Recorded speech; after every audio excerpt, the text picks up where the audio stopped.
નવા ટુ વ્હીલરના શુભ આગમન પર થોડા માર્ગ સુરક્ષા સંબંધિત નિર્દેશો પર પણ ચોક્કસ ધ્યાન આપો. વાહન ચલાવવા માટે યોગ્ય રાઇડિંગ ગિયર પહેરો.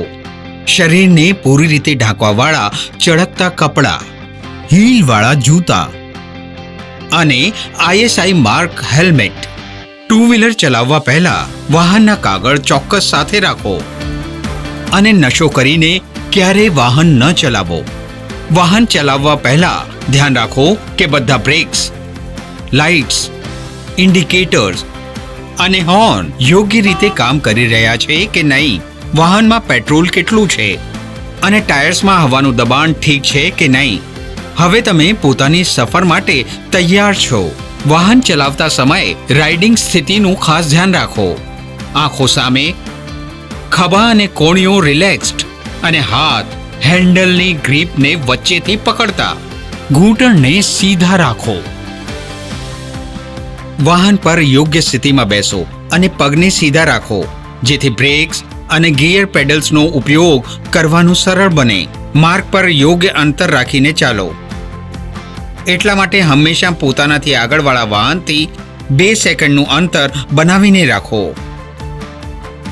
વરસાદ, ધુમ્મસ કે રાત્રે આ અંતર 3 થી 4 સેકન્ડનું હોવું જોઈએ. યાદ રાખો કે વાહન ગતિ મર્યાદામાં ચલાવો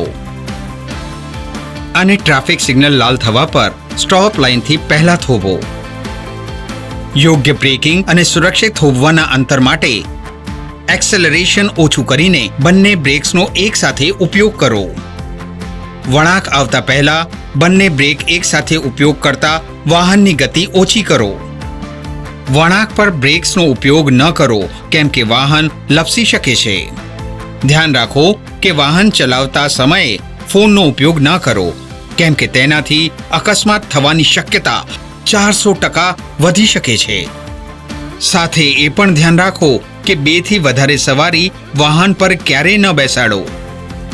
ઓવરટેક કરતા પહેલા રિયર વ્યૂ મિરરમાં જુઓ અને ઇન્ડિકેટરનો ઉપયોગ કરતા હંમેશા જમણી બાજુથી ઓવરટેક કરો. કોઈ પણ શંકાની સ્થિતિમાં ક્યારેય ઓવરટેક ન કરો. કોઈ વાહનના પાછળ ચાલતા તેના બ્લાઇન્ડ સ્પોટ્સને ટાળો. હેડલાઇટને હાઈવે પર હાઈ બીમ અને સિટી કન્ડિશનમાં લો બીમ પર રાખો.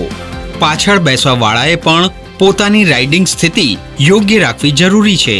આ બધા માર્ગ સુરક્ષા નિર્દેશોનું પાલન કરીને તમે રહેશો સુરક્ષિત અને કહેવાશો એક જવાબદાર ચાલક. કેમ કે સાવધાની જ સૌથી મોટી સુરક્ષા છે.